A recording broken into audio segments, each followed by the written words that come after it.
Hi everybody, welcome back to lesson 3 on spinning, how to draft your fiber. Get it onto your bobbin. Alright, so as mentioned in lesson number 2 and lesson number 1, I'm using roving. Now there's lots of different types of fiber that you can use. You can spin from raw fiber that is uncarded. Yes, it's possible. I do it all the time. You can spin from locks, you can spin from batting, and you can spin from roving. Now, roving is like in a rope. When you're a beginner, there's a couple, well, even if you're not a beginner, some people draft from the ends to ends, okay? Now, when you're very first, if this is your very first time, you might want to pre-draft it and get it real thin as you want to use for your yarn, because drafting it out, just pulling it just very gently, this actually takes a fair amount of practice to do while you're treadling. So you might want to start like this. But I have found, just because of my own muscle memory, because I usually felt from raw alpaca and just clouds, just handfuls of it, that pulling in the line like this is a lot harder for me to do than folding it and pulling it from the middle. Okay, that is just way easier for me. So since it's way easier for me to do, that's what I'm going to show you right now. Okay, so if you're just now joining us, in session 1 and 2, we talked about treadling in session 1 and setting up. And in session 2, we talked about how to set up your leader yarn. Now here in session 3, we're going to do drafting and getting the yarn actually on the bobbin. We're actually going to do some spinning. Now, when you're first starting, this is your control hand and this is your drafting hand. So by drafting, I mean just pulling back gently. This hand holds the fiber and this hand makes the fiber rope here thinner, okay? You're never pushing up with this hand. If you do, you're going to get all kinds of weird crinkles and things. You don't want to do that. So, and you're also not holding on real tight. You think you have to hold on tight so you don't get the twist into this bottom part, but you really don't. You just barely need to hold it. And you don't even have to spin it that much. Now this is too much spinning too fast, so I'm getting too much twist before it goes up. So what I'm going to do is I'm going to tighten this just a little bit, and my little coil that I showed you before is getting a little higher up, and I'm going to go I need to go just a little bit faster. Now it's just right. So now I'm just pulling back. This one's a little too thin right there. That's okay. I'm just pulling back with this hand, and this hand is very gently holding this.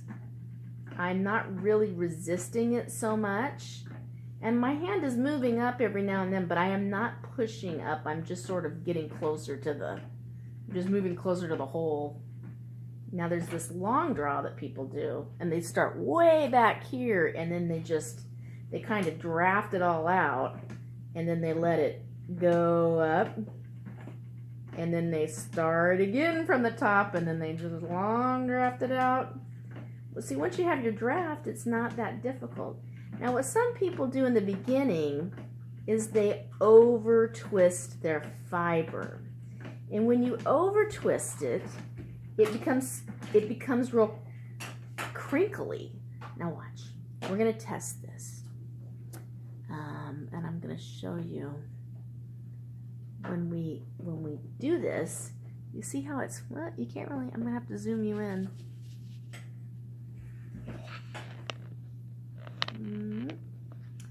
We're zooming in here, and see I've got 1 and 2 little things, and I can just undo them.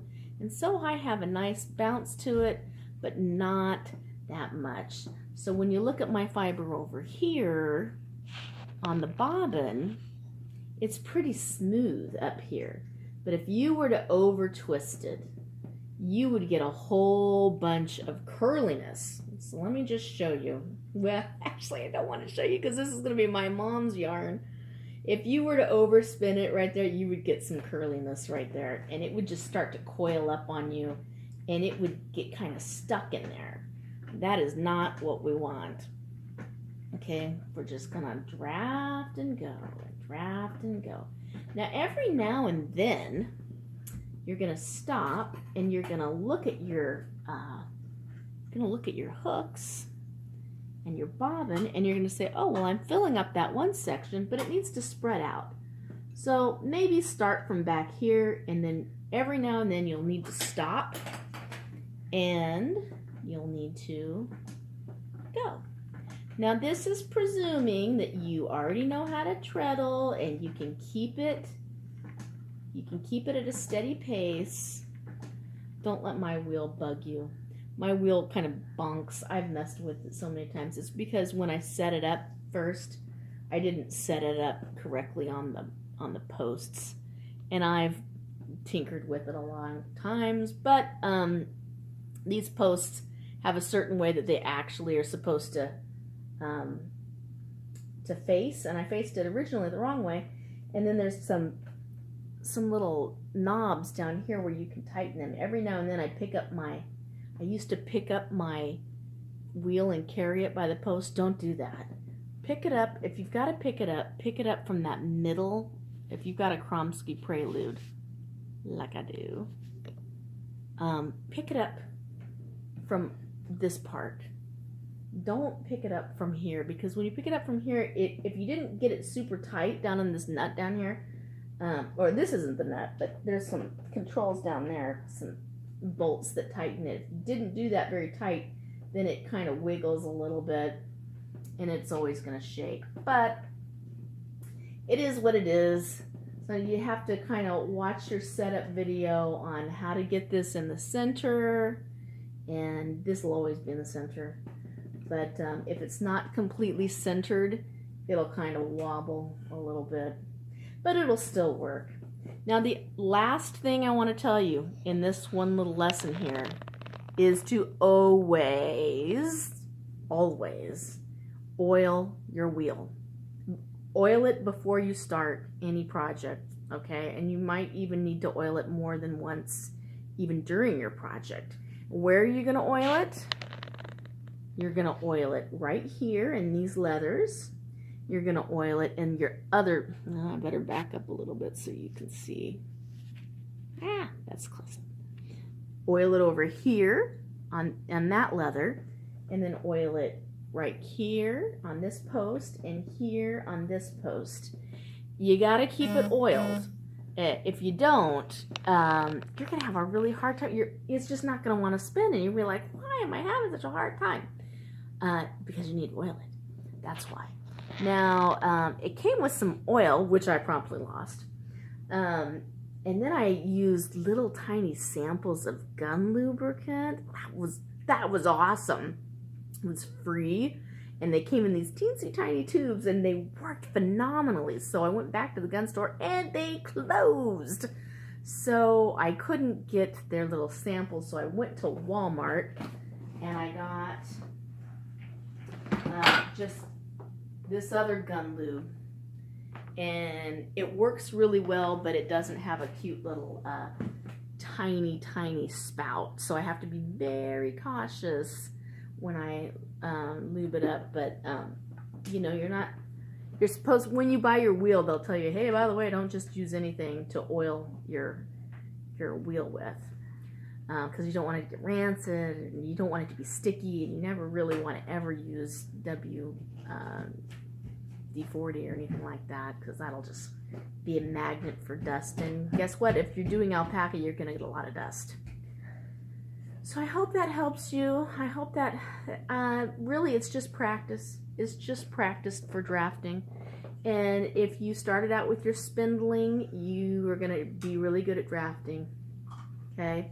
It's always pulling back with the backhand. And you can pre-draft it, or you can buy pencil roving in the very beginning when you're just getting started. But I would say whatever you have, start with what you have and just pre-draft it first. And then once you've got the feeling of how to gently pull it apart, then you're off to the races. And it'll be super fun. And you can make you'll just be on your way making wonderful, wonderful yarns. And you can make them from anything. Really, you can make cotton yarns, silk yarns. Wool is so much fun. The longer the staple, the easier it is. Some people say, although alpaca is not as long, and I have no problems. I don't know, it's just the magic fiber for me. This is wool, but I love alpaca. This is a lot of mohair. Some mohair and some wool and a couple locks in there and some Angelina. That was my first like art bat that I did. It was kind of fun. But for that, you've got to have a bat machine, so like a batting, to make batting. So a carder, that's what it's called. You got to have a carding machine, and that's pricey too. But you'll collect these things if you get into making yarn. So I hope that answers your questions. There's tons and tons and tons and tons of videos on drafting, and most videos on spinning are just on the drafting, which is why I did the other stuff, because I was like, I don't know how to even begin to get there. So that's why I gave you guys the other ones. And then after I do this, I'll ply. So I've got one already on the bobbin, and then I'll ply it. And then after we ply it, we'll get to the point where we're putting it on our nitty knotty. That my nitty knotty is homemade out of PVC pipe. You've probably seen that too. Get on YouTube and look around. There's tons and tons and tons and tons of videos, and just find the person that clicks with you and that you can understand, and watch their videos over and over and over, and you will pick it up. You will. It'll be great. Fantastic. And be sure and go to my Facebook Wool Envy site and give me a picture. I would love to see your work.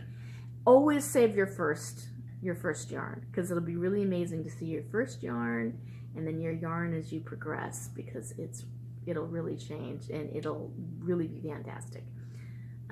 What else? I think that's it. I think that's all you need to know. If you have any questions, feel free to message me. Just write down in the comments. I see those regularly, and I answer back. Sometimes I answer back instantly if I just happen to be online. I'll see it, and I'll just write you a quick answer. But I'm at your disposal should you need anything. Okay? Happy spinning and fiber art. Talk to you later. Bye-bye.